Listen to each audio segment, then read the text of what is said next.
Nous sommes à distance respectable. Si tu veux bien, s'il te plaît. Bien.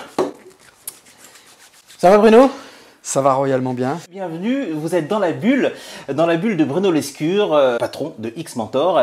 Bruno Lescure va nous expliquer qui il est, ce qu'il fait, comment a-t-il passé cette période, cette crise sanitaire dans son domaine, et comment est-ce qu'il le voit ensuite après. Comment voit-il l'après-Covid? C'est maintenant, et c'est dans la bulle avec Bruno Lescure.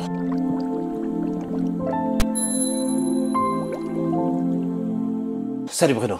Salut Enzo, merci de m'avoir invité. Je voudrais que tu me dises exactement ce que tu fais, qui tu es, que pour ceux qui ne te connaissent pas encore, que tu nous expliques le spectre que tu couvres dans tes activités ou dans ton activité principale. Alors, qui je suis? Je suis quelqu'un qui aime la vie avant tout.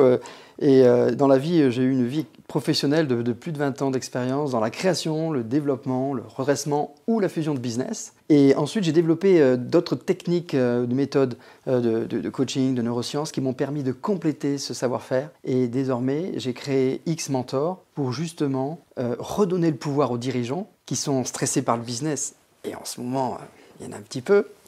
Donc, stressés par le business pour propulser leur marge jusqu'à x10 en moins de 30 mois.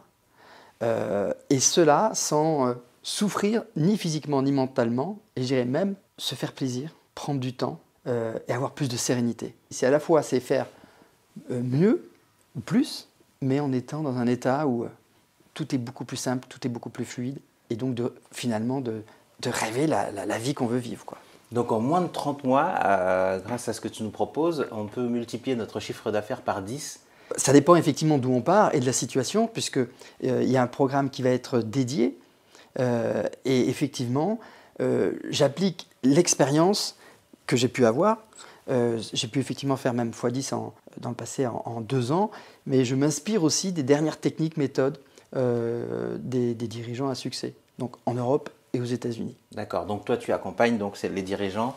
Qui vient te voir précisément? Ce sont les dirigeants eux-mêmes, les grands patrons tout de suite? C'est plutôt le dirigeant, ça peut être personne du COMEX, mais c'est plutôt le dirigeant. Le critère, c'est pas la taille de l'entreprise, mais c'est plutôt, j'allais dire, la taille du mindset. Donc qu'importe la taille de l'entreprise, parce que je m'adresse à des dirigeants qui sont vraiment déterminés à passer à un niveau supérieur, mais qui sont suffisamment humbles pour pouvoir se faire aider, et avec un format, un nouveau paradigme, quoi. Ouais. Il y a la place à l'authenticité, à l'énergie, à l'audace, évidemment, pour passer à des niveaux supérieurs, mais également, il y a la place au plaisir, à l'humour et à l'amour. Mais alors, tu sais que quand on est, sans être péjoratif, hein, et c'est bon que ce soit comme ça, je pense, mais il y a quand même un ego assez important, lâcher complètement les rêves et se laisser guider, ça frotte pas un peu par moment? Oui, il y a un seuil où ça peut frotter, et si ça frotte, moi je n'accompagne pas. La cible, c'est vraiment celui qui sait au plus profond de lui-même que la vie qu'il vit n'est pas celle qu'il veut, donc il y a une sorte d'imposture. Du coup, il y a de la souffrance, il y a une dépense d'énergie, il y a du stress, il y a des problèmes de sommeil, enfin il y a tous ces genres de problèmes qui sont donc professionnels, et souvent c'est un peu un miroir aussi personnel. Et donc l'idée, c'est de se dire, ok, j'enlève le masque. Donc l'ego, pour certains que tu décrivais, qui est un bouclier de changement, bah là c'est plutôt, j'ouvre des aspérités pour me dire, ok, un peu d'ego, mais surtout un peu de vulnérabilité pour s'ouvrir et dire, ok, je ne sais pas tout faire, si j'y arrive pas, si je stresse, si je ne dors pas bien, c'est que quelque part, j'y arrive pas bien.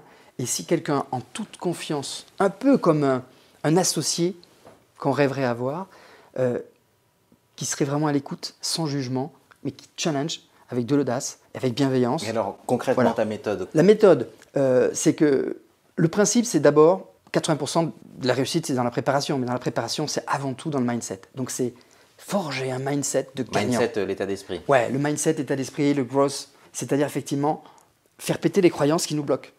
Et se dire, ouais, tout est possible. La seule limite, c'est nous, c'est toi, c'est lui, tu vois. Alors, le deuxième, c'est les techniques. Il y a des techniques dans tous les domaines. Techniques dans le management, techniques dans le recrutement, techniques dans la vente, technique dans l'innovation, technique dans la création d'écosystèmes attractifs, etc.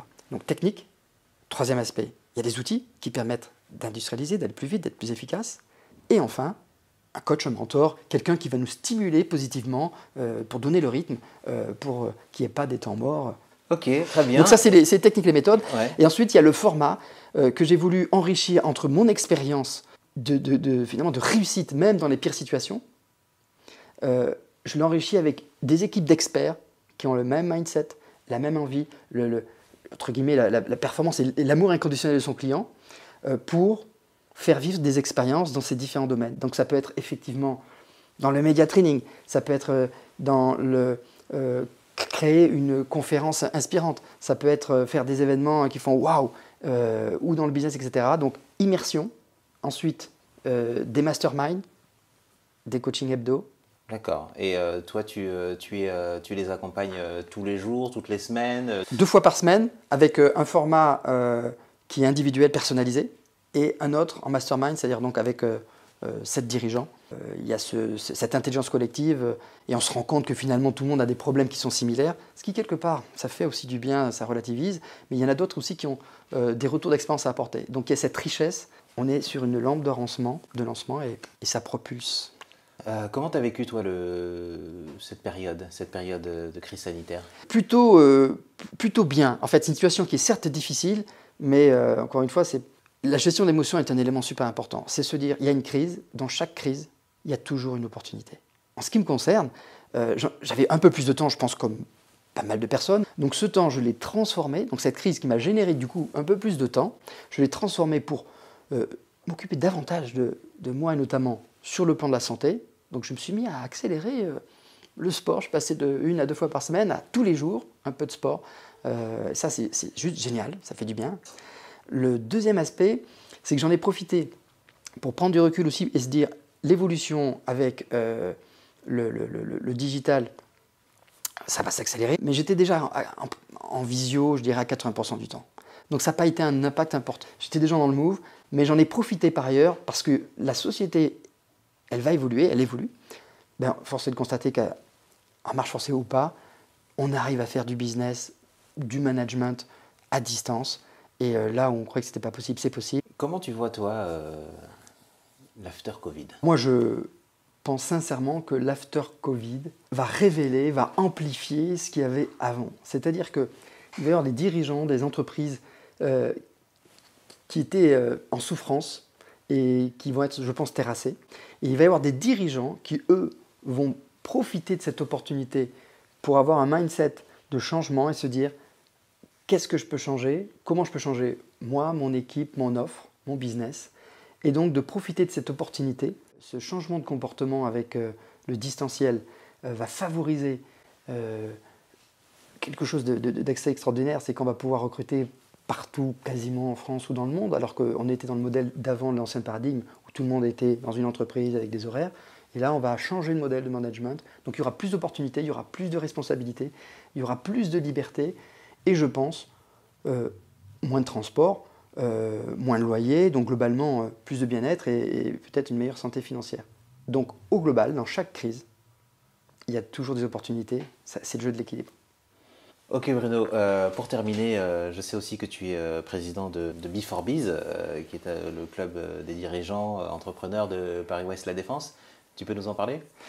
Oui, alors c'est effectivement une association en 1901 où on réunit les dirigeants et les entrepreneurs qui ont comme caractéristique d'être audacieux, d'être l'esprit start-up où tout est possible. Donc on a vécu une expérience évidemment de visio, parce qu'on n'a pas eu beaucoup de présentiel. On va reprendre et je pense qu'on va être tous ravis de retrouver un peu de contact, de la vraie vie, un vrai événement. Ça va faire du bien. Et on va parler évidemment, comme toujours, de success story, de retour d'expérience, de challenge, de projets avec toute cette diversité dans tous les secteurs de ces talents extraordinaires, effectivement, de Paris-Ouest La Défense à Levallois. En tout cas, ma chère entrepreneur, vous êtes les bienvenus chez B4Biz. Vous allez voir Bruno Lescure, le président de B4Biz, mais aussi le patron de X-Mentor. Il est là, c'est lui, c'est Bruno Lescure, X-Mentor. Merci beaucoup, merci Bruno. Merci Enzo. Merci pour ce moment, à bientôt. Et merci de nous avoir suivis. C'était Dans la Bulle avec Bruno Lescure. À bientôt, ciao ciao.